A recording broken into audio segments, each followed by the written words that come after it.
Rajouri police के जंगलातों में पहले खतरा, तो आपको यहाँ जंगल में रोका गया। तो महबूबा जी क्या कहेंगे, आपको यहाँ जंगल में रोक दिया गया है, तो कहीं ना कहीं सिक्योरिटी पॉइंट ऑफ व्यू से आपको भी खतरा है, और यहाँ पर इस तरीके से जंगलात में आपको रोका गया, फैमिली से दूर रखने की कोशिश क्यों की जा रही है? देखिए, विलेज आते हैं, आर्मी वालों को वो मार के चले जाते हैं, फिर आर्मी वाले आते हैं और लोकल्स को निहत्थे लोगों को मार के चले जाते हैं।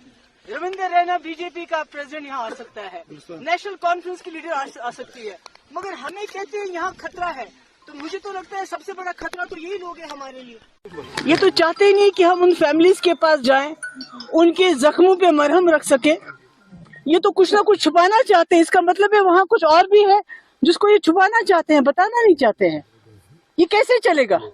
जम्मू कश्मीर के लोग इस मुल्क के साथ, गांधी के हिंदुस्तान के साथ इतनी वो कोई रेफ्यूजी बन के नहीं आए थे। इतनी खूबसूरत जमीन, समंदर, जंगल लेके हिंदुस्तान के साथ आज हमें हमारी जमीनों से खदेड़ा जाता है। अभी तक 7.5 किलोमीटर हम चले, अब कोई 4-5 किलोमीटर है तो अब रोक रहे। मैं तो यही बैठूंगी रात भर। महबूबा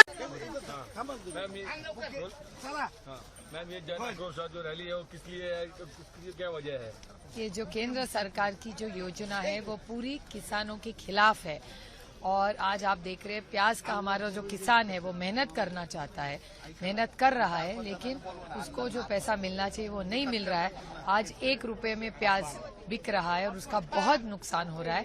ये किसान विरोधी जो केंद्र की सरकार है उसके खिलाफ ये आक्रोश मोर्चा है।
You don't have to be Muslim.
पार्टियों को सुपड़ा साफ बिल्कुल ऐसा किया जाएगा, उठ नहीं सकेंगी।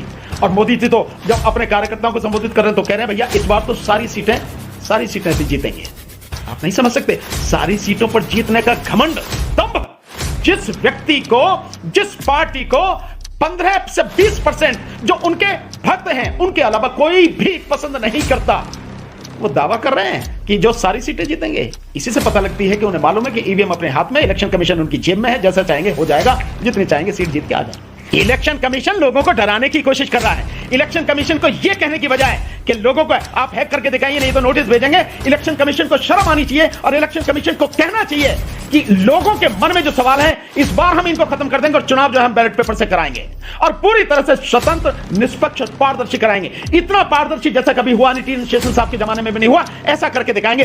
ये इलेक्शन कमीशन को कहना चाहिए। वो इलेक्शन कमीशन जो अपनी पूरी प्रासंगिकता, अपनी पूरी विश्वसनीयता को मिट्टी में मिला चुका है, खत्म कर चुका है। वो लोगों को डराने की मतलब ये डंडा दिखाने की कोशिश कर रहा, नोटिस भेजेंगे, जेल भेजेंगे।